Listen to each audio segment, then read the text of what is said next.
Olá, meu irmão, minha irmã, seja muito bem-vindo à nossa aula número 2 do nosso material Bases da Fé Cristã, um material que é construído com as Escrituras Sagradas, com certeza, nossa referência é a Bíblia, mas também é construído com base no livro Bases da Fé Cristã, do teólogo Wayne Grudem.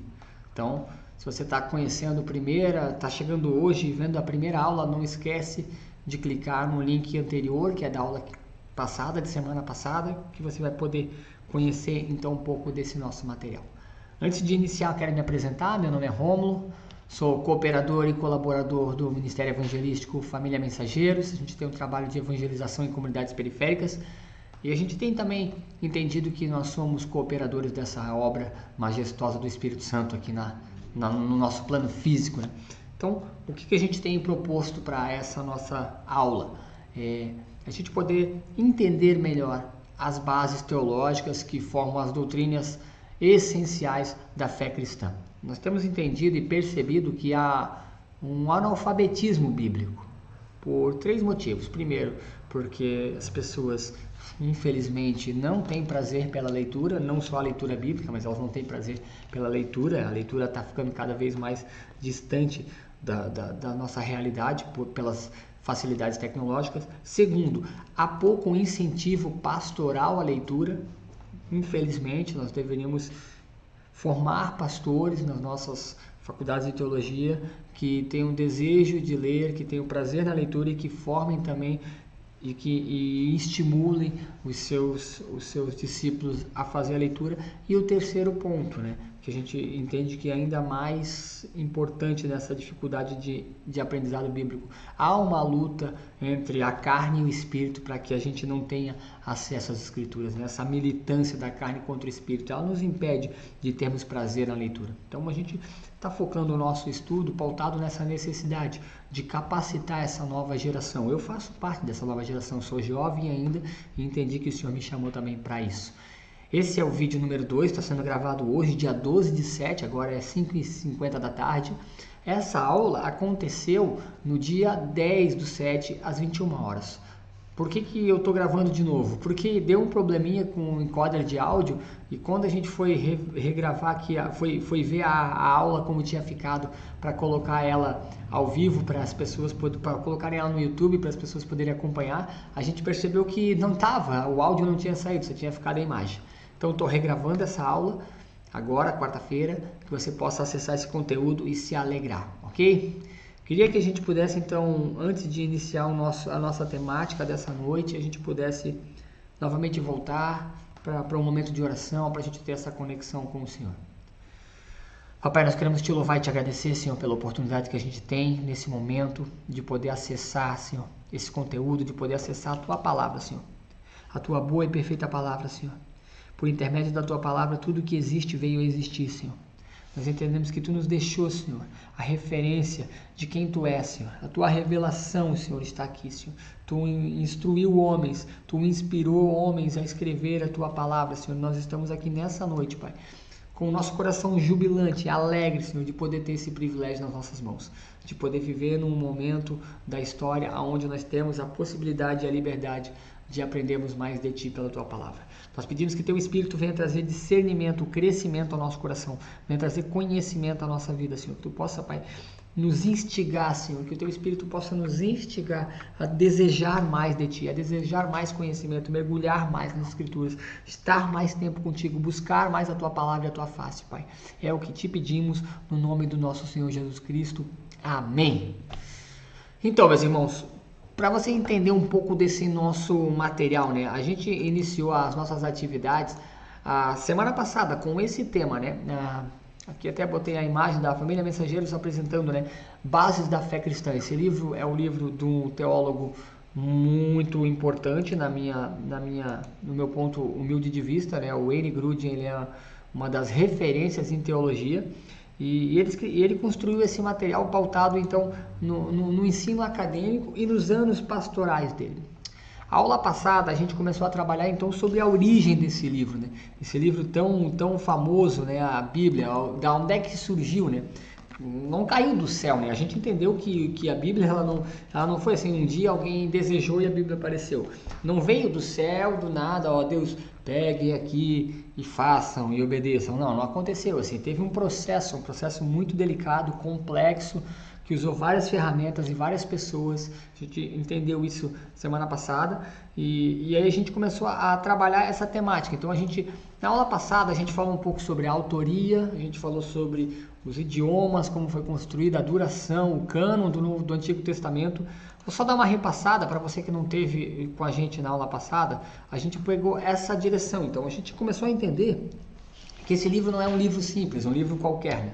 Esse livro é um livro especial, é um livro que tem na sua construção alguns detalhes que são totalmente diferentes de todos os livros. Primeiro porque a quantidade de escritores que o livro tem, né, ela é diferente dos demais, né? Às vezes a gente vê algumas enciclopédias bíblicas ou alguns manuais teológicos que a gente encontra 2, 3, 4, 5 autores, mas as escrituras, a Bíblia afirma que existem mais de 40 escritores diferentes, desde Gênesis e Apocalipse.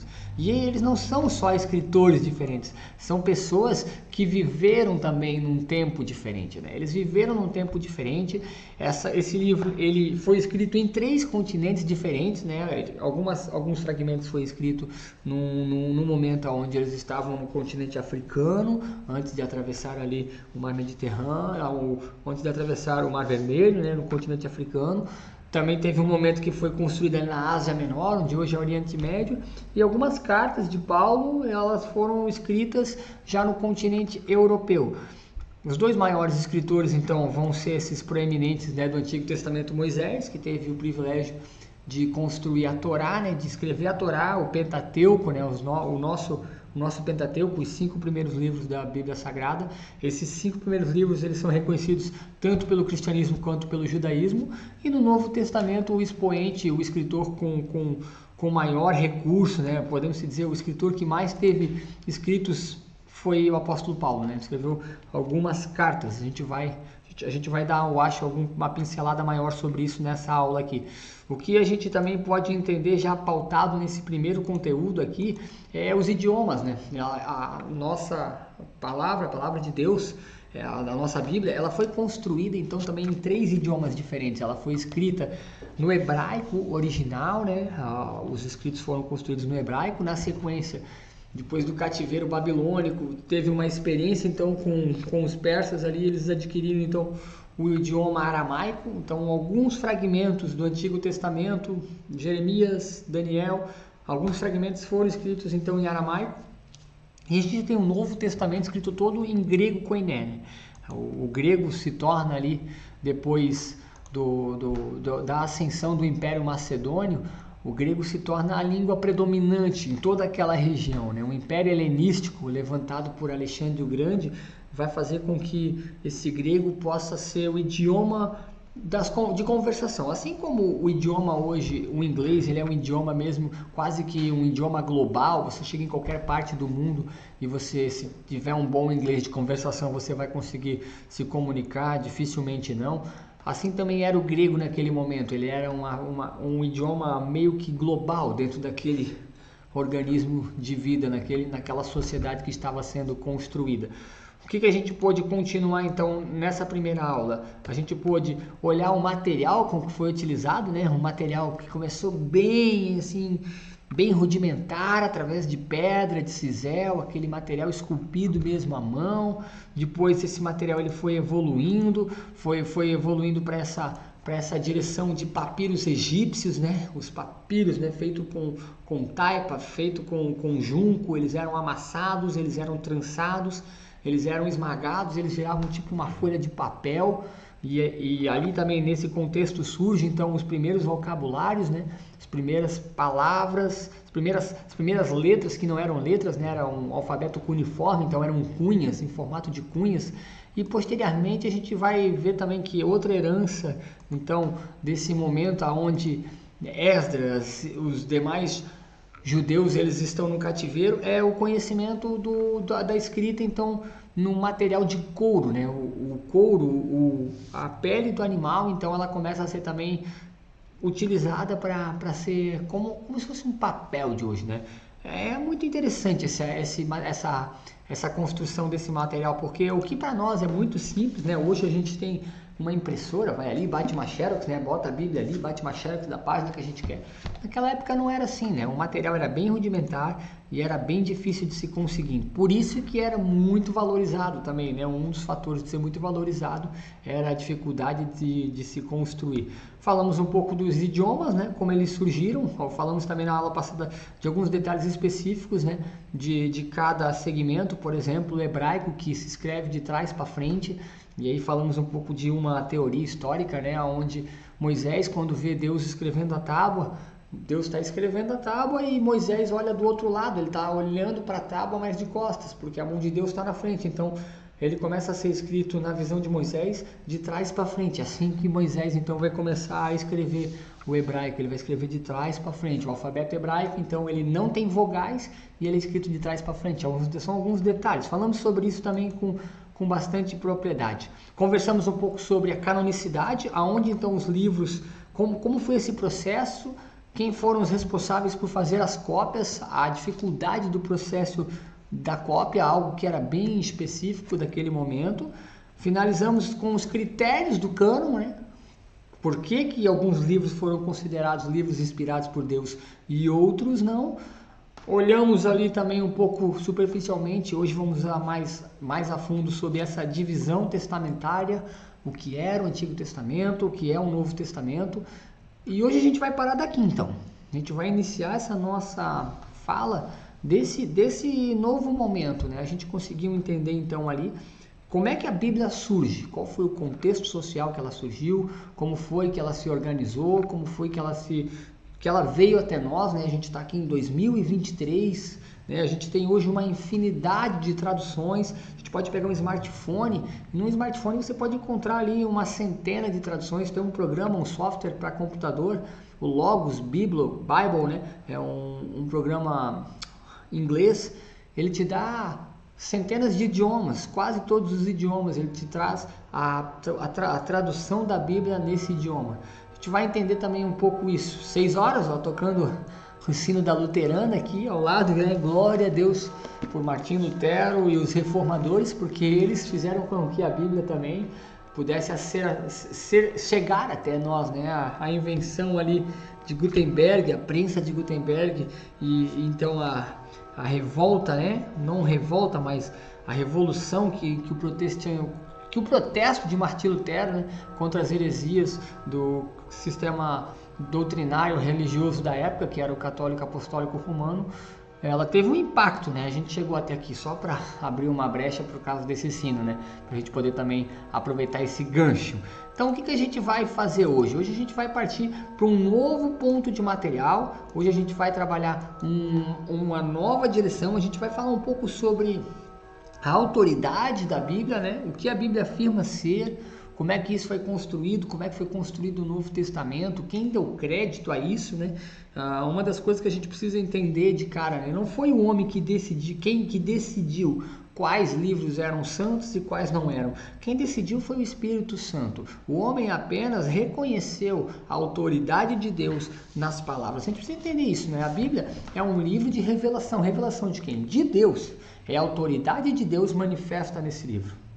Para você entender a dimensão dessa profundidade desse livro. A natureza de Jesus, ela é uma natureza dualística. Por quê? É a natureza divina e humana vivendo dentro do mesmo corpo. Jesus, Deus, então nasce como homem, se faz homem, vive como homem, para que possa, como homem, morrer na cruz, ressuscitar então e assentar novamente aos lugares celestiais como Deus. O Verbo se fez carne. João, né, vai deixar muito claro isso no seu evangelho.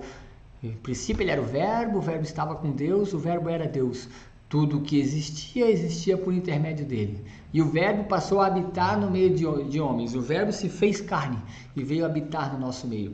A palavra de Deus é o Verbo de Deus, é a vontade de Deus revelada. Se você tem uma noção, uma análise profunda da forma com que as coisas vão se acontecendo na narrativa do Gênesis, toda a construção ela é pré-anunciada num vocabulário plural. Quando Deus vai falar, ele não fala assim de maneira singular. Eu vou fazer os céus e a terra. Eu vou fazer as demais coisas. Não, ele fala façamos. Esse façamos dá uma conotação de mais alguém inserido nesse processo. Mais alguém quem? O Cristo, o autor e consumador de todas as coisas. E o pneuma, que é o Espírito de Deus agindo e construindo. O pneuma de Deus, o Espírito Santo de Deus, a vontade de Deus manifestada e a palavra de Deus, que é o verbo que então vai ser revelado por intermédio das Escrituras. E isso é muito prazeroso. Nós temos acesso a esse conteúdo, é brilhante. A gente tem hoje uma possibilidade incrível de poder receber do nosso Senhor esse privilégio que é as Escrituras. O que a gente vai trabalhar hoje então? Textos e manuscritos do Antigo Testamento. Vamos tentar falar um pouco sobre a confiabilidade da revelação das Escrituras, inerrância, textos e manuscritos do Novo Testamento, concordância dos testamentos. Vamos ver se a gente consegue, porque o nosso tempo também é um pouco curto. Nós temos 1 hora. Se a gente não conseguir, na aula número 3 a gente vai conseguir acessar, ok? Vamos lá então. Para a gente iniciar, eu queria que você pudesse abrir a sua Bíblia aí junto comigo. Se você tiver, se você não tem, eu vou fazer a leitura então. Carta de Paulo, segunda carta que Paulo envia para o seu aluno, né, Timóteo. Essa carta é uma carta pastoral, uma carta que Paulo envia para Timóteo, orientando a maneira com que ele precisa conduzir, trazendo para ele orientações e direção sobre alguns aspectos que possivelmente estavam aos ouvidos de Paulo de que estavam acontecendo. Paulo vai orientar, né, vai trazer um direcionamento para que Timóteo possa continuar na sua caminhada de fé. Eu gosto que a gente possa fazer essa leitura de maneira bem reflexiva, né, porque precisa entender que quando Paulo está fazendo essa carta para Timóteo, essa carta tem um contexto específico e uma demanda específica. A carta para Timóteo, ela vai direcionada para uma pessoa, ela é inspirada por Deus, pelo Espírito Santo. Paulo é inspirado pelo Espírito Santo a levar uma orientação para Timóteo. Hoje nós vamos ler esse versículo e nós não podemos excluir os dois personagens dessa carta. Primeiro personagem, a vontade de Deus. Segundo personagem, o escritor, Paulo. Capítulo 3, versículo 14 fala: você, porém, ele está falando agora que ele vai ter outro procedimento, diferente do que ele já havia dito aqui no início do capítulo 3. Você, porém, permaneça naquilo que aprendeu, nas coisas ao qual você está convencido. Lembra-se das coisas que aprendeu. Recorde também da sua infância. Você é um conhecedor das Sagradas Escrituras e elas podem te dar sabedoria e te conduzir à libertação por meio da fé em Jesus, o Messias. E aí o versículo 16, que eu queria que eu e você pudéssemos ficar bem focados nisso. Preste atenção. Toda a Escritura é inspirada por Deus e valiosa para ensinar a verdade, convencer do pecado, corrigir erros e treinar o viver correto. Dessa forma, quem pertence a Deus pode ser plenamente equipado para toda a boa obra. Essa versão aqui é uma versão maravilhosa, né? É uma Bíblia judaica cristã, que eu não sei se você consegue ver. Bíblia judaica completa. É uma Bíblia judaica cristã, então a tradução dela é um pouco diferente das que a gente está acostumada a ter, né? A tradução ela foi do hebraico para o inglês, do original para o inglês e do inglês para o português. Eu gosto o valor dessa Bíblia aqui, ela é muito grande, porque ela traz uma proximidade maior do escrito no seu original. Então, primeira parte desse versículo fala o quê? Toda a Escritura. Ela não está falando fragmentos da Escritura. Ela não está falando pedaços da Escritura. Ela está falando o quê? Toda a Escritura. E o que é toda a Escritura? Toda a Escritura são os dois cânones, são os dois testamentos. Toda a Escritura não é somente esse versículo ao qual Paulo está lendo ou só um Novo Testamento. Os nossos irmãos na fé, os cristãos, eles têm o entendimento de que o Antigo Testamento ele não tem mais efeito sobre o Novo. Isso não é verdade. Existe um fundamento do Antigo Testamento para que o Novo possa existir. Não tem como existir um Novo Testamento sem que Deus tivesse pré-anunciado na antiga aliança o que iria acontecer. Então podemos dizer que o Novo Testamento é uma resposta da provisão de Deus para a promessa que Deus havia feito no Antigo Testamento. O Antigo Testamento então é a promessa de Deus. O Novo Testamento é o cumprimento dessa promessa. Nós hoje vivemos debaixo do cumprimento da promessa. A graça de Deus se manifestou ao mundo, Jesus veio, pagou a conta, zerou o caixa aqui da gente, nos salvou, né? nos transformou. A nossa vida agora não é mais motivada pelas nossas paixões e desejos da carne, muito pelo contrário. Nós hoje temos a possibilidade, segundo a vontade de Deus no nosso coração, de vivermos no Espírito, para que a gente possa sim, então, estar equipado para a boa obra. Olha só, toda a Escritura é inspirada por quem? Por Deus. Isso precisa ficar claro.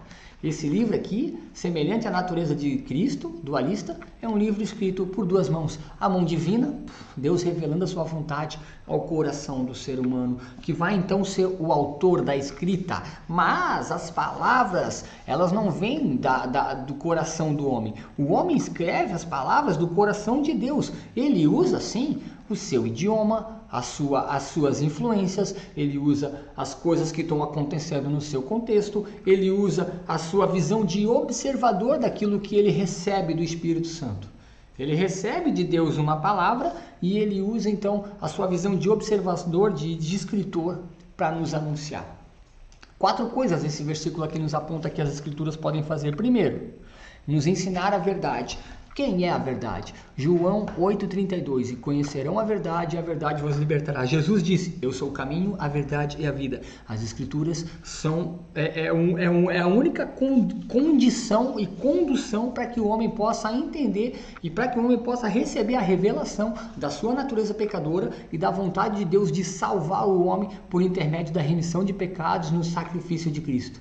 Esse processo de redenção vai acontecer através do quê? Do convencimento das Escrituras na nossa vida. A gente vai ler, vai entender, vai conhecer, vai aprender e vai entender que essa boa, perfeita e agradável vontade de Deus se revela na pessoa de Jesus. Tem alguém me ligando? Segura aí, vou desligar o celular. Estou gravando a aula aqui, não posso falar, já te ligo. Desliguei já, era alguém que estava ali me chamando, inclusive minha esposa. Depois possivelmente ela vai ver esse vídeo e ela vai ver que ela participou então dessa cena. Retomando aqui, primeiro ponto, então ensinar o homem da verdade. Segundo ponto, o ministério, né, do nosso amado Espírito Santo, né, João 14, convencer o homem do pecado, da justiça e do juízo. O Espírito Santo vai ser introduzido então no Evangelho de João. Jesus vai começar a falar sobre esse Espírito de Deus, a vontade de Deus se manifestando, o pneuma de Deus, ruá, essa santidade de Deus, ela nos convence de quem nós somos, ela nos convence de como estamos, ela nos convence do que precisamos fazer, confessar os nossos pecados, nos arrependermos de coração, pararmos de pecar e sermos uma nova criatura. Essa palavra também inspirada por Deus, ela é importante para corrigir erros, não só os nossos erros intencionais, mas também os nossos erros incondicionais, os nossos erros irracionais, os nossos erros muitas vezes até teológicos, né? A nossa forma de pensar, a gente pensa que a gente pode entender o coração e a vontade de Deus. A gente não consegue, as coisas do alto são mais altas. A sabedoria de Deus, ela é a sabedoria de Deus, nós não temos a possibilidade disso. Inclusive, a teologia não é o estudo de Deus. Deus não é algo que pode ser estudado. Deus é o eu sou, ele transcende a nossa natureza e a nossa racionalidade. A teologia estuda então os fragmentos e esse trajeto de Deus. Ela estuda esse rastro que Deus deixou na história da humanidade. Não existe história de humanidade sem Deus. Então essa palavra inspirada por Deus, ela nos é útil para corrigir esses nossos erros, esses nossos dogmas, esses nossos sofismas. E também nos treinar para uma vida sóbria, para uma vida correta, para uma vida que agrada a Deus. Esse versículo ele vai servir como uma direção para os nossos estudos. Então vamos tentar perceber isso no início, né? A Bíblia diz que toda a Escritura, o que é toda a Escritura? Toda a Escritura começa então pelo Antigo Testamento, começa então por esse novo conteúdo, né? O Antigo Testamento, ele está dividido em 4 esferas ali, né? A gente tem o Pentateuco, os livros históricos, os livros poéticos e os livros proféticos. Esse Antigo Testamento, então, vai ser conduzido e construído dentro dessa perspectiva, né? Ele vai ser conduzido dentro dessa perspectiva de construção. O início da história, ele é muito rico, porque ele começa lá com Moisés descendo no deserto do Sinai, né? Tem a possibilidade ali de começar a construir esse relato histórico, mas antes de Moisés colocar no papel, no papiro, nos rolos, nos pergaminhos, a história de Deus já se desenrolava através do testemunho oral das pessoas que caminhavam com Deus. Os homens ali que estavam dentro daquele contexto, eles lembravam do seu pai na fé, Abraão, Isaque e Jacó. Por que lembravam? Porque eles era feito diariamente a condição e a condução de historicidade. Eles eram conduzidos a lembrar, porque dentro das casas do povo hebreu, dentro dos seus momentos de adoração, mantinha-se vivo na memória deles quem era o Deus deles e o que o Deus deles fez por amor a eles. Como era o cuidado desse Deus, um Deus zeloso, mas um Deus também que se irava quando as coisas não eram conduzidas segundo a sua vontade. Então Moisés vai ter a primazia de começar a construir essa Torá, que são os primeiros 5 livros, né? Que é Gênesis, Êxodo, Levítico, Números e Deuteronômio. São livros extremamente importantes. Eu já escutei algumas pessoas dizer, mas é muito chato, né, cara? Principalmente Números, quando vem as famílias e os netos, e o filho do João, que teve um filho que o seu nome era Éber, e o Éber teve... A gente pode olhar dentro de uma perspectiva simplista ou artificial e dizer que essa leitura é uma leitura que não é muito importante, que é uma leitura um pouco exaustiva, mas ela tem o seu fundamento, é a base da construção de um povo. E essa base, ela remonta às origens de onde esse povo veio. A nossa história, por exemplo, como ser humano, não começou no dia da nossa gestação no ventre da nossa mãe. Não, ela começou muito antes, quando os nossos pais se conheceram, quando os nossos avós se conheceram, quando os nossos bisavós se conheceram. Então a gente precisa valorizar a nossa história. Se nós não valorizamos a nossa história, nós perdemos fragmentos que são extremamente importantes para a condução daquilo que somos, aquilo que cremos, aquilo que pensamos. Então, Moisés teve a primazia de começar a construir esse material. Esses 5 primeiros livros. Na sequência, Moisés sai de cena e entra alguns escritores ali. Um deles é Josué. Josué então vai escrever o próximo livro. E parece-me também, segundo a história, não tem-se como afirmar qual foi o autor do livro de Juízes, mas algumas linhas teológicas apontam que Josué também foi importante na construção dessa história, que ele começou também a escrever uma parte desse livro e depois ele foi terminado por outro escritor. Então, os livros históricos começam a contar a história desse povo, dentro da terra que Deus prometeu para Abraão. Né? Deus prometeu para Abraão que daria uma terra de descanso. Existe uma terra que foi preparada por Deus aqui nesse plano físico. Essa terra, então, ela foi dada, né, para que Josué pudesse dar seguimento nesse processo. Depois dos livros históricos, então vão vir os livros sapiensais, né, os livros poéticos, os livros de sabedoria, os livros que vão trazer conteúdo. Os livros históricos, então, são 12, né, para a gente tentar sistematizar aqui, para você ter um direcionamento. Vai começar ali então Josué, Juízes, aí vai ter o livro de Esther, vai acontecer também ali algumas narrativas de 1ª e 2ª Samuel, 1ª e 2ª Crônicas, 1ª e 2ª Reis, Esdras, Neemias. Esdras e Neemias foram homens também que profetizaram, mas eles são catalogados como livros históricos. Então tem toda essa construção histórica acontecendo, e esses livros são extremamente importantes para nós entendermos o plano de Deus, o pano de fundo onde a história da humanidade vem sendo construída para que o Messias venha entrar em cena. Esses livros marcam também o ponto onde o povo de Deus deixa de ser governado por Deus e exige que Deus levante reis, homens que possam ter a tutela do povo. Então imagina você, né? Se você pudesse ser governado por Deus, diretamente por Deus, pela sua boa vontade, e você olha para esse privilégio e diz, não, Deus, Os nossos inimigos, os povos ao nosso redor, eles são governados por reis. Nós queremos que tu levante um rei para nós, né? É mais ou menos isso que aconteceu naquele contexto. O povo preferiu uma tutela humana do que a divina. Isso é também compreensível dentro da racionalidade humana, porque é muito mais fácil negociar com quem não tem princípios do que com quem é santo e justo e verdadeiro, que é o nosso Deus. Por último, a gente vai encontrar também os livros proféticos. Os livros proféticos são divididos em duas escalas, profetas maiores e profetas menores. Aqui é um grande erro, quando a gente fala profetas maiores e profetas menores, a gente logo leva para a questão da importância, como se alguns fossem mais importantes do que outros. Isso não é verdade e não acontece dentro dessa perspectiva.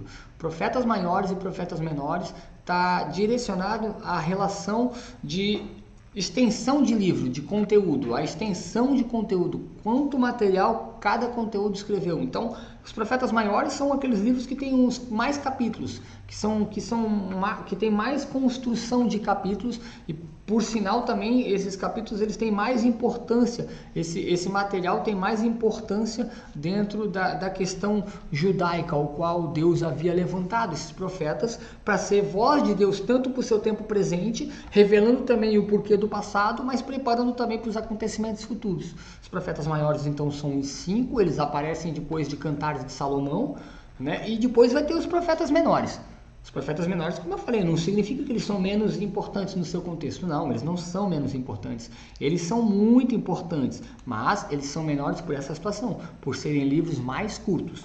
Para você ter discernimento, então, dessa situação, na Bíblia judaica, né, nos manuscritos judaicos, o livro de profetas menores, que a gente tem aqui todos os profetas menores, ali Joel, Obadias, Sofonias, Ageu, Zacarias, Malaquias, esses livros eles estavam todos conduzidos dentro de um único livro, profetas menores. Então a gente tinha os 5 profetas ali maiores, depois entrava essa categoria de profetas menores. Esse cânon então do Antigo Testamento, ele vai se sintetizar em 39 livros. Isso é incrível, né? São 39 livros que foram construídos, é um material extremamente rico, né? A gente pode encontrar aqui uma obra literária completa, diferente, né? A gente tem gêneros literários históricos, a gente tem livros poéticos e sapiensais, a gente tem livros proféticos que relatam também um pouco da história. Toda a construção literária desses livros ela é diferente e ela é importante. E o mais importante disso, né, é saber que esse material ele foi construído segundo a vontade de Deus, debaixo da autoridade de Deus, porque toda a escritura é inspirada por Deus, para edificar o caminho ao qual a gente poderia hoje, pela graça revelada na pessoa de Cristo, compreender a vontade de Deus para o seu povo. Deus não exige muito da gente. Ele não nos exige, né? Ele não nos força a crer. Não, a gente não vai encontrar aqui na Bíblia uma porta sendo arrombada. Muito pelo contrário, há um convite: eis que estou à porta e bato. Se abrires a porta, entrarei e cearei contigo. Né? Então, a Bíblia não nos exige muita coisa, mas uma coisa ela nos exige: que a gente possa confiar nas suas palavras, crer nas suas palavras e ser submisso à sua boa vontade. Vamos também tentar entender isso, né, dentro dessa nossa aula. Vamos para o próximo passo, então. Como foi edificado, ou como surgiu, então, esses manuscritos do Antigo Testamento, né? Os manuscritos do Antigo Testamento, eles são um material de trabalho básico usado para examinar os textos originais da Bíblia, com o maior grau de exatidão possível. Então, os escritores, Esdras, quando retorna do cativeiro, ele vai ter uma missão extremamente importante, que é o quê? Ele vai recopiar, ele vai reescrever os manuscritos sagrados. Ele vai pegar os manuscritos sagrados e ele vai separar os escribas com essa missão de reescrever. Por que reescrever? Porque quando Jerusalém foi cativo à Babilônia, os babilônicos chegaram, destruíram o templo, destruíram as obras literárias que estavam ali dentro, inclusive usurparam algumas coisas que faziam parte do templo ali que Salomão havia edificado. Então Esdras viu a necessidade de reconstruir esse material.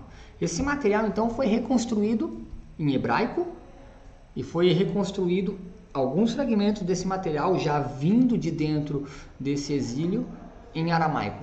Então, Essa Bíblia hebraica, ela é escrita em hebraico com alguns fragmentos em aramaico. Os fragmentos em aramaico já foram traduzidos também para o hebraico. A Bíblia que vai surgir posteriormente, então, a primeira tradução ali dentro desse contexto vai ser a Septuaginta. A Septuaginta significa a tradução dos 70. Novamente vai entrar a cultura helenística como um expoente importante na fragmentação e na construção desse material. 200 e alguma coisa antes de Cristo, eu não tenho aqui os dados corretos, mas eu vou tentar encontrar aqui para não ficar vazio. Achei. Entre 281 e 246 antes de Cristo, um bibliotecário de Alexandria, Ptolomeu Filadelfo, ele era rei do Egito naquele momento. Ele era um rei egípcio. Olha que loucura isso, cara. Um rei egípcio que entende a importância dos escritos sagrados, e ele então ele convence o sumo sacerdote de Jerusalém a obter como se fosse uma autorização. Olha que incrível isso, cara, para que ele pudesse traduzir os escritos do Antigo Testamento para o idioma grego. Então, esse processo que vai acontecer ali da tradução da Septuaginta, ele acontece dentro dessa premissa. Deus, às vezes, trabalha de formas totalmente estranhas, né? Às vezes, Deus levanta algumas pessoas que, dentro de uma perspectiva humana, dentro de um olhar assim mais humano, essas pessoas não teriam assim muita aptidão, elas não teriam muita desenvoltura, elas não eram as pessoas que nós escolheríamos para fazer esse trabalho, mas coube a Deus então levantar um rei de outro país, de uma outra terra, onde o seu povo estava escravizado, para que esse pudesse então convencer o sumo sacerdote de Jerusalém para que fossem traduzidos os escritos que estavam em hebraico para o grego, para que esse livro então pudesse ficar na Biblioteca de Alexandria. E o fato é que muitos dos judeus naquele presente momento já tinham o grego como a sua língua, o grego koiné, né, que é o grego popular, já tinham esse grego como a sua língua quase que materna, porque uma boa parte dos judeus nasceram já depois do cativeiro da Babilônia, né, e já tinham essa forte influência do Império então helenístico, ali, essa forte influência grega. Então, Ptolomeu ele vai autenticar, vai solicitar isso, vai acontecer então essa preciosa tradução. Como aconteceu essa tradução? Foi chamado então 6 eruditos, 6 escribas de cada tribo, 12 tribos, eles juntaram então 72 escribas. Esses 72 escribas foram responsáveis por traduzir por fazer a primeira tradução então reconhecida das escrituras. Eles pegaram do hebraico, do aramaico e traduziram para o grego. Essa foi a primeira tradução, né? Foi extremamente importante, né? A gente tem alguns fragmentos da Septuaginta no Museu do Cairo, se eu não me engano, existe, e também parece que existem fragmentos da Septuaginta originais no Museu do Vaticano. Não conseguimos ter acesso a esse material, né? Ele nos é proibido porque é um material extremamente raro e os responsáveis por cuidar desse material, pela sua raridade, pela sua importância histórica, eles não podem ser acessados. Vira e mexe a gente consegue encontrar assim, se você tem acompanhado a arqueologia bíblica, uma possibilidade de ver o material por fotos. Às vezes acontece algum documentário, tem um documentário maravilhoso do Rodrigo Silva, ele teve uma oportunidade de ter acesso a alguns fragmentos. Isso ali é uma oportunidade, eu acho, às vezes quase única na vida, né? Então essa foi a primeira tradução, né? A Septuaginta.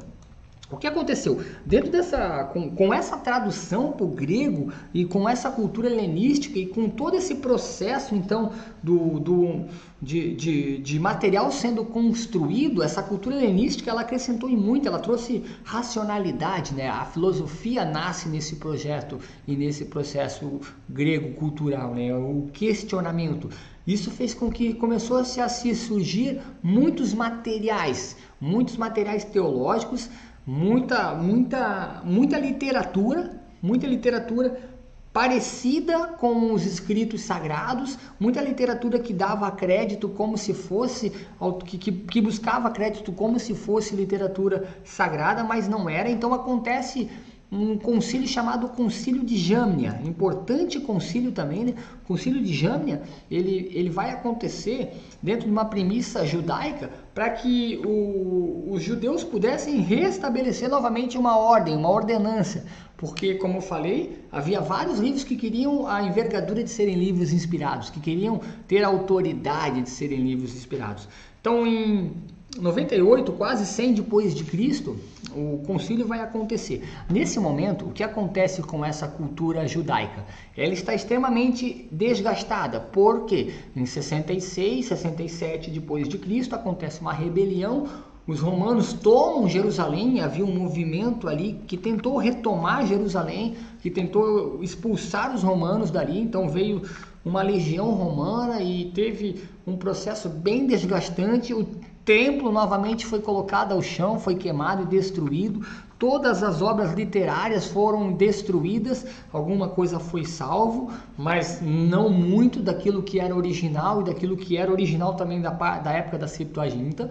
Uma boa parte desse material foi destruído e começaram a ser os copistas, então, a copiarem novos materiais. Então, o Concílio de Jamnia, ele surge com a ideia de um conselho curador para ver o que seria realmente original e próximo e o que não seria. Então, o que não seria descartado e o que seria, então, seria edificado.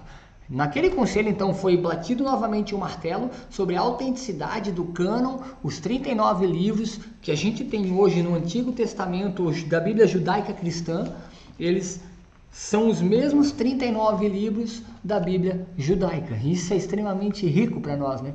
Talvez a gente possa dizer, nossa, o Rômulo está aqui quase 40 minutos falando sobre riqueza de papel, né? E papel pode tudo. Um dia eu também pensei isso. Um dia eu também pensei assim, um dia eu pensei que, cara, papel é papel, mano, papel escreve qualquer coisa, aceita qualquer coisa, papel não questiona, mas isso não é verdade. O papel pode não questionar, mas a história por trás dessas letras, ela é muito rica. E é um livro que venceu gerações, é um livro que sobreviveu a impérios. Os impérios se levantaram e caíram, mas a palavra de Deus, ela não se extinguiu, porque a palavra de Deus não cessará, ela não acabará. Homens importantes nascem todos os dias, mas depois de algumas décadas eles morrem, mas a palavra de Deus continua sendo quem ela é. O Concílio de Jamnia, então, autentica novamente a canonicidade desses 39 livros. Esses 39 livros, você precisa ter essa condição de raciocínio. Eles eram a referência para a igreja cristã que vai nascer. No nascimento da igreja cristã, não existia ainda o Novo Testamento. Você precisa pensar nessa situação, né? A referência bibliográfica, o material teológico e bibliográfico que os apóstolos vão ter e que a igreja patrística vai ter, os pais na fé vão ter, essa igreja que vai se formando, ela tem como referência o quê? Os materiais do Antigo Testamento. Depois de 40 e poucos anos, depois do nascimento de Jesus, né, do ano 0, é que vai surgir então os primeiros livros. Quase 20 anos após a sua crucificação é que vai surgir os primeiros livros. A gente vai tentar entender isso, mas esse material aqui, ele é extremamente importante na construção de fé da igreja. A igreja primitiva, ela tinha sua vida pautada também na espiritualidade e na conexão com a sua cultura, com o seu povo, né? Todos aqueles que estavam agora sendo agraciados pela graça, entendiam que a graça veio também através da fé de um homem que se levantou um dia para ouvir a voz de Deus e uma nação nasce. E dessa nação então nasce o Messias, que vem para os seus o rejeitam e agora todos são aceitos. Todos aqueles ao qual o Pai quer, é claro, né? Não são todos, né? Existem vasos de honra e vasos de desonra. Uns são eleitos e outros não. Esse mistério, ele perdura, nós não sabemos por quê, não temos discernimento. Quem sabe um dia poderemos entender por que alguns são eleitos e outros não, por que alguns serão salvos e outros não. Parece que o nosso Deus é um Deus seletor e faz acepção de pessoas. Não, ele não faz acepção de pessoas, mas ele faz diligentemente uma associação a alguns como aceitos e outros como não aceitos. Isso é um mistério segregacional, né, que a gente não entende. Deus ele tem esse nível de seleção importantíssimo, né? Importantíssimo. Vamos continuar então. A gente tem aqui mais 2 momentos, né? Concílio de Nicéia, que vai acontecer. Eu vou falar um pouco do Concílio de Nicéia no próximo momento, e também sobre os livros apócrifos. O que eu queria que a gente prestasse atenção agora? A gente já está chegando na parte final. A gente tem a possibilidade agora de entender, né, essa autoridade e confiabilidade. Novamente aqui está o livro o versículo que eu li para vocês, né? Nunca é exaustivamente, demasiadamente importante ler esse livro. A gente precisa entender realmente a importância da leitura desse livro e desse versículo para o nosso contexto. Mas eu queria que a gente entrasse nesse material aqui, nesse slide, focasse um pouco na parte final, nesse slide aqui. O que é então essa Bíblia, né? A Bíblia então afirma ser a palavra de Deus. E ela afirma ser a palavra de Deus independente de quem a reconhece como a palavra de Deus. Existe uma corrente teológica, um liberalismo teológico, né, um positivismo, que afirma que a Bíblia não é a palavra de Deus. A Bíblia contém a palavra de Deus. Então, o que eles fazem ao afirmar isso? Eles falam que nem toda a palavra de Deus, nem todas as escrituras é a palavra de Deus, e só algumas partes das escrituras é a palavra de Deus. Eles ainda usam para dar autenticação ou autenticidade às suas palavras, que as únicas palavras que são as palavras de Deus são as palavras quando Deus ainda usa a seguinte preposição: assim diz o Senhor. Esses trechos, assim diz o Senhor, assim diz o Emanuel, assim diz o Senhor, assim fala o grande Deus, assim diz o Deus dos exércitos. Eles usam esses versículos para dizer que somente esses versículos são a palavra de Deus. Mas não é isso que a Bíblia afirma. A Bíblia afirma que toda a Escritura é inspirada por Deus. Toda a palavra de Deus é realmente a palavra de Deus, não só alguns fragmentos. Dentro desse contexto, nós precisamos entender essa perspectiva. Vou até tirar aqui a logo aqui em cima para ficar um pouquinho melhor de você ler. O que é a Bíblia então? A Bíblia é a palavra de Deus. O que ela requer de nós? O que ela nos pede? Primeiro, ela nos pede obediência à sua autoridade.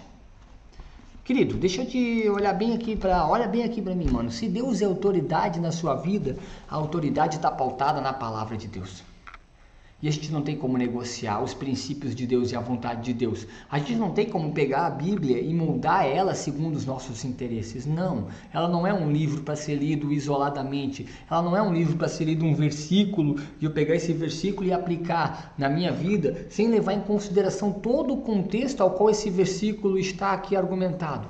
Existe um pré-texto, um texto e um contexto, uma continuidade de texto, um conteúdo que relacionou esse texto e um pós-texto, que é o efeito desse texto na história da igreja, na história dos homens que a escreveram e também na nossa história individual. A Bíblia falou com as antigas gerações, direcionou o caminho dos pais na fé, direcionou o caminho dos apóstolos, direcionou o caminho dos profetas para nos direcionar o caminho da boa, perfeita e agradável vontade de Deus.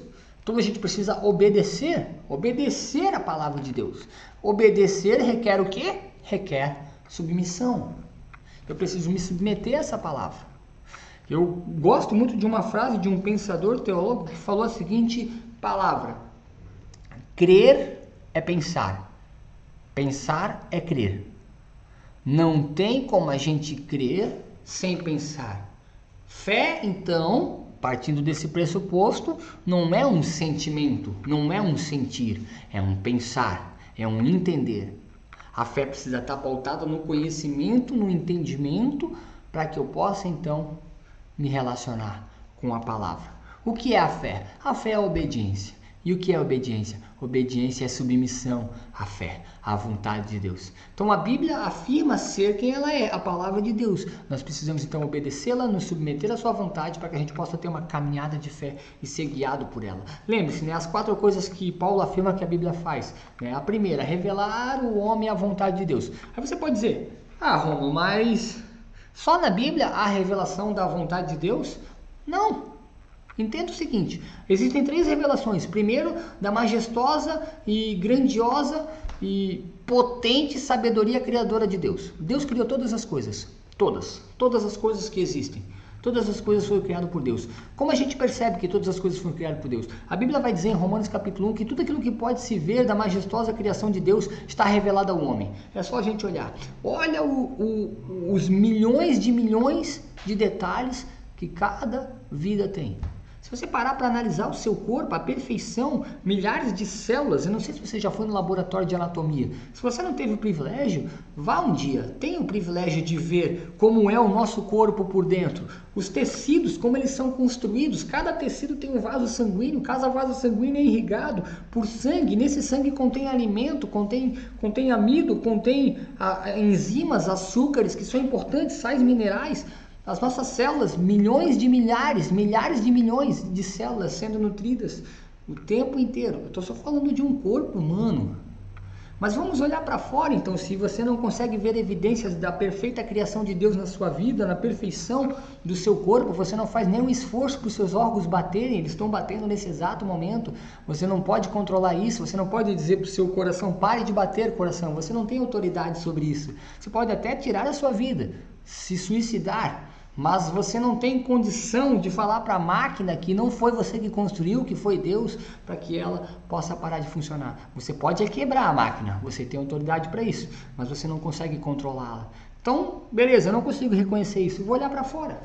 Vou olhar para os detalhes, vou olhar para a autoridade de Deus na criação dos detalhes, vou olhar para um rio, vou olhar para a beleza e para a sintonia, para a harmonia de uma cachoeira, vou olhar para um animal que nasce no meio da natureza e ele encontra na natureza todas as propriedades necessárias para a sua existência e sobrevivência. Cada ambiente tem o seu animal que ele se favoreceu e se adaptou àquela realidade. A teoria do nosso colega, né, do nosso irmão, né, eu não gostaria de ter dito que ele era o nosso irmão da fé, né, mas eu não posso. Charles Darwin falou que existe uma teoria da seleção natural, né, que foi um ambiente, as necessidades ambientais e as demais adversidades, e a teoria não é tão simples assim, eu estou só sistematizando ela aqui para vocês, que foi o impacto externo que fez com que o animal evoluísse, cada propriedade, em cada lugar, o animal evoluiu de uma maneira diferente. Pegamos, por exemplo, os felinos da América do Norte, o puma, o leopardo das neves, ali da Eurásia, do hemisfério norte, da Rússia. Ele é totalmente diferente de um felino da Mata Atlântica aqui no sul do Brasil, que também é um puma, que ele é totalmente diferente. Ou um felino da África, né? Um guepardo que precisa correr para se alimentar. A perfeita criatura e criação de Deus. A harmonia da perfeição da criação de Deus. Mas Deus não se revelou somente na criação? Não, é claro que não. Paulo vai dizer no capítulo 2 que Deus revelou a sua lei na nossa consciência. Nós sabemos discernir o que é certo e o que é errado e ninguém precisa nos dizer isso. Quando nós começamos a desenvolver a maturidade do raciocínio lógico, nós começamos a entender que existe uma lei que nos mostra que erramos. Quem nos mostrou? Quem estampou essa lei no nosso DNA? Quem fez com que essa lei ficasse dentro do nosso cerne de discernimento? É Deus, por intermédio da sua graça, do seu amor. Ele permite com que nós tenhamos consciência da culpa que temos em relação àquilo que fazemos. Deus estampou a sua lei no nosso coração e nós não podemos ignorá-la. Por mais que a gente quer dizer que ela não existe, que ela não tem efeito, nós, no individual, sabemos que ela tem sim poder e que ela nos controla e nos conduz em determinados momentos. Mas as duas revelações, tanto a lei racional da consciência quanto a revelação da majestosa criação de Deus, não nos dão argumentos para que nós possamos ser salvos. Isso é insuficiente para a salvação da nossa alma. Coube a Deus então revelar por meio das escrituras sagradas o seu amor e o seu plano de vida. Na pessoa do seu filho, o servo sofredor, o Cordeiro de Deus. A Bíblia diz que antes do mundo ser criado, o Cordeiro já havia sido preparado, imolado, pronto. Ele já estava pronto para que ele pudesse então ser abatido. Então, existe todo um processo para que eu e você pudéssemos encontrar a graça do Senhor, para que eu e você pudéssemos ter a vontade de Deus desenvolvida e estampada em nós, para que eu e você pudéssemos receber da parte de Deus esse amor e essa fé, esse amor e essa graça. Então, a palavra de Deus, ela vem para isso. Ela vem para que a gente possa ter, então, obediência aos seus estatutos, obediência às suas palavras, obediência aos seus mandamentos. Gente, cara, muito top, a gente está chegando na reta final, né? Eu não posso deixar de falar então sobre os últimos detalhes aqui então disso, né? O Novo Testamento, a gente falou do Antigo Testamento, vamos finalizar um pouco também nesse Novo Testamento para você ter um pouco dessa compreensão. O Novo Testamento ele está dividido então em 5 momentos, né? Em 5, assim podemos dizer, se a gente fosse pegar um livro, a gente podia subdividir ele em 5 estágios. O primeiro são os evangelhos, os 4 evangelhos, extremamente importantes, né? Os evangelhos foram construídos dentro dessa perspectiva, né? De revelar quem é Cristo. 4 evangelhos, 3 evangelhos sinóticos, que são evangelhos sinônimos, eles foram construídos e eles são, dentro de uma perspectiva, eles foram escritos dentro de uma perspectiva de concordância, de coerência, de coordenação, eles foram edificados nessa forma. E aí tem o evangelho de João, que revela um pouco, já é um material com um discernimento espiritual diferente, a intimidade de João para com Cristo, para com Jesus e para com a revelação da vontade de Deus é diferente. O que precisa ficar claro aqui é que os evangelhos também não foram os primeiros livros a serem escritos. Isso é interessante, né? A gente às vezes acha que o evangelho, por estar na frente aqui, ele tem uma premissa de prioridade e ele foi o primeiro livro a ter escrito. Não, os estudiosos afirmam que o primeiro livro a ser escrito foi o livro de Tiago. Tiago, um dos apóstolos, Tiago, extremamente importante, um dos pais da igreja que havia nascido. Ele escreve o seu livro, a sua epístola, entre o ano de 44 depois de Cristo e 62. Então, aconteceu ali um tempão de vida de comunidade de fé. A igreja de Jesus que nasce ali, deixa eu te dizer uma coisa, a igreja de Jesus ali quando nasce, ela não é uma igreja cristã. Precisa ficar claro, o cristianismo não nasceu em Jesus, não foi Jesus que fundou o cristianismo. Jesus, muito pelo contrário, ele era judeu, ele cumpriu toda a lei. Ele vai dizer lá no capítulo 5, no Sermão da Montanha, que eu não vim para rasgar a lei, eu vim para fazê-la cumprida, eu vim para reinterpretá-la no coração de vocês, eu vim para que a lei de Deus pudesse ser interpretada. Eu sou a lei, eu sou o cumprimento da lei. Jesus então é judeu que cumpre a lei e ele vai fundar então uma nova comunidade de fé. Não uma fé pautada na regimentação doutrinária humana, uma fé pautada no quê? Uma fé pautada num reino, ele vai apresentar um reino que é de Deus. Se você ler a oração do Pai Nosso e a profundidade da palavra, Senhor, seja feita a tua vontade, venha a nós o teu reino, que a tua vontade seja feita aqui na terra e aí no céu. Deus o tempo inteiro é grandioso na oração do Pai Nosso. Deus o tempo inteiro é adorado e elevado. Deus é colocado no seu lugar como Deus, como autor e consumador de todas as coisas. Jesus, então, ele vai ser esse que vai expandir o coração do homem para a realidade e para a verdade absoluta de Deus, que é o quê? O reino de Deus. O reino de Deus, então, vai se manifestar. Essa igreja que nasce, então, essa igreja que nasce no Novo Testamento, ela vai nascer, então, como... dentro da cultura judaica, uma seita, os do caminho, os nazarenos, os seguidores de Nazaré, do Nazareno, os seguidores de Jesus de Nazaré. E eles eram identificados como aqueles que estão no caminho, os que andam, os que estão caminhando, os peregrinos. Eles são identificados como os peregrinos. Por quê? Porque eles afirmavam que eles não faziam mais parte desse plano, eles faziam parte do reino de Deus. Eles eram de Deus, faziam parte então desse reino que pertence a Deus. Posteriormente vai ter um livro muito importante, que é o livro histórico, que foi escrito por Lucas, Atos dos Apóstolos, e as cartas paulinas, então, vão ser os atos do Espírito Santo. Deus agora já manifesta dentro da sua vontade a revelação de Deus por intermédio de Cristo, a vinda do Espírito Santo para a condução da sua igreja. Deus agora vai manifestar essa vontade através de algumas epístolas, que são cartas, né? Paulo vai escrever algumas cartas, 13 cartas, a gente colocou ali ou 14 porque o livro de Hebreus ele não se consegue se identificar quem é o escritor, então são 13 cartas ou 14. Se daqui a pouco a arqueologia bíblica encontrar evidências de que foi Paulo que escreveu, então os livros ali eles não vão ser só 13, então vão ser 14 livros paulinos e os demais livros então não vão ser só 7, vão ser 8 livros ou vão ser 8 livros de epístolas pastorais de outros pastores e 13 do apóstolo Paulo. A questão é, existem epístolas gerais, né, e epístolas paulinas. As epístolas de Paulo são cartas que Paulo vai fazer para as igrejas então que ele fundou. Paulo funda as igrejas e como ele não pode estar visitando elas, ele então vai e edifica, manda carta para elas Ele prepara elas, mas ele não só prepara as igrejas, ele também manda carta para os seus alunos, para os seus discípulos também. Ele manda carta para Timóteo, ele tem essa importância, carta para Tito.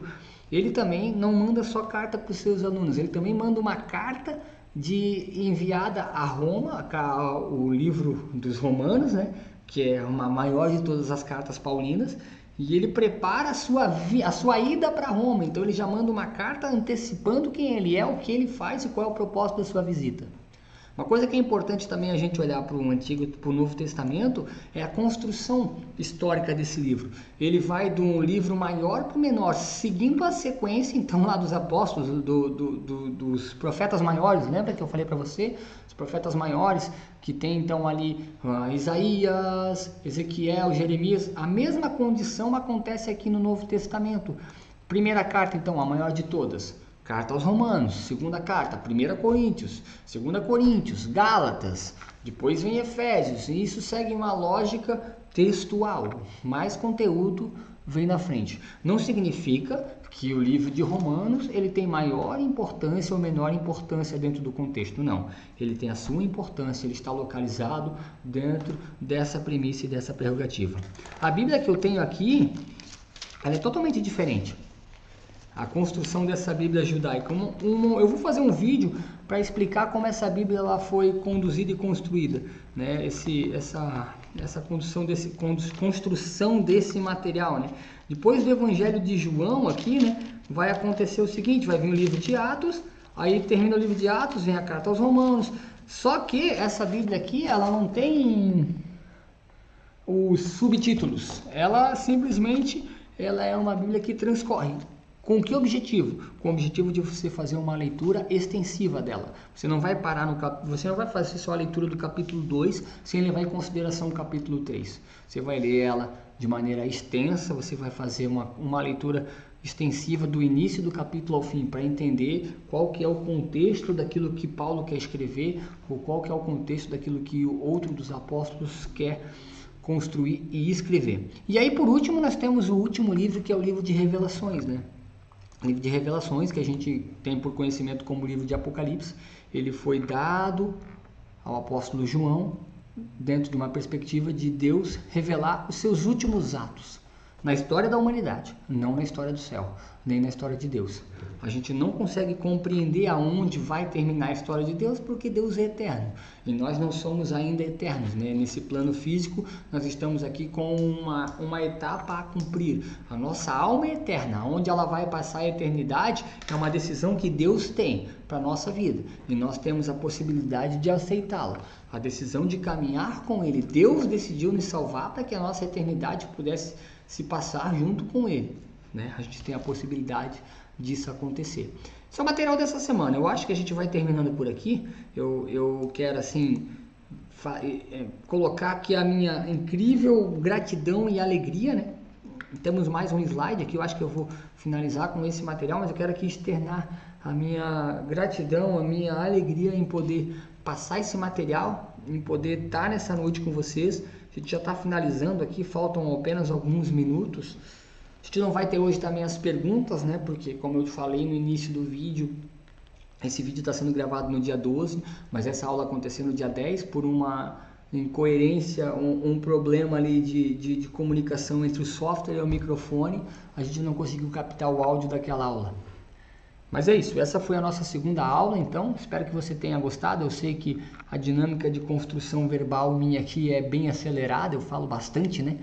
Tenho essa habilidade de comunicação, foi um dom de Deus, mas também foi um aperfeiçoamento através da leitura, por isso que eu te incentivo a ler. Inclusive ganhei mais um livro agora à tarde aqui, ó, uma apostila topzera, né? Pneumatologia e Eclesiologia, o estudo das ações do Espírito Santo, o estudo da igreja como instituição. Isso vai ser importante. Meus irmãos, a gente vai terminando por aqui, então quero agradecer a Deus por esse momento e queria orar com você para que a gente pudesse entregar aquilo que a gente pediu à autoridade para iniciar. Senhor, nós queremos te louvar e te agradecer por esse momento, por aquilo que tu construiu aqui, Senhor, por essa aula que tu nos presenteou. pelo privilégio que nós temos de receber esse conteúdo e esse material, poder tirar esse momento para ler, para aprender, para receber de Ti, Senhor. Tu tens, Senhor, autoridade sobre a nossa vida. Nós reconhecemos que Tu és quem Tu diz ser, Senhor. Tu diz ser quem Tu és, Pai. Tu és o autor e consumador da vida, Senhor. Só Tu tens poder e autoridade, Senhor. Nós não passamos apenas de vontade Tua na existência, Pai. Nós somos vontade Tua, Senhor. Tu nos trouxe a existência e mais do que nos fazer existir, Senhor, Tu nos revela quem Tu és e a Tua boa vontade para nós, Senhor. Que é caminhar dentro da Tua premissa, Senhor. Que é obedecer aos Teus estatutos e mandamentos. Que é ter a Tua lei estampada no nosso coração. Que é viver debaixo da graça, Senhor, da graça comprada com um sacrifício caríssimo para Ti, aquilo que é de graça para nós, para Ti custou caro, o Teu Filho unigênito, Senhor, que foi no madeiro sacrificado no nosso lugar, Senhor. Nós agradecemos pela expiação dos nossos pecados, Senhor. Obrigado, Senhor. Obrigado por também ter nos permitido, Senhor, ter o privilégio de receber essa Bíblia, de ter ela em mãos, Senhor. A nossa cultura brasileira aqui, a gente tem a possibilidade nesse nosso país, ainda hoje nós temos a possibilidade de Te adorarmos, Senhor. Não sabemos por quanto tempo ainda teremos, Pai, mas por o tempo que teremos, faremos isso, Senhor. E por mais que as leis possam endurecer e nos façam não Te seguir ou Te rejeitar, nós permaneceremos firmes e fiéis, porque sabemos que Tu és quem Tu diz ser, Senhor. Tu és Deus, o Todo-Poderoso. Muito obrigado, obrigado por me dar esse presente de poder falar com os meus irmãos e que esse material, que esse conteúdo possa ir adiante, possa chegar adiante, possa tocar em pessoas e alcançar vidas. É no Teu nome, no nome do Teu Filho que nós Te louvamos e Te agradecemos. Amém. Meu irmão, é isso, nós vamos finalizando aqui então, a gente já está gravando já 1 hora, né? 1 hora e 5 minutos. Obrigado, que você possa continuar aí seguindo o nosso material, seguindo as nossas redes sociais. Somos da família Mensageiros, somos um ministério de evangelização urbana aqui no município de Blumenau. Se você quiser conhecer mais, tem as nossas redes sociais. Um abraço, que Deus te abençoe, te guie, te guarde, em nome de Jesus. Amém.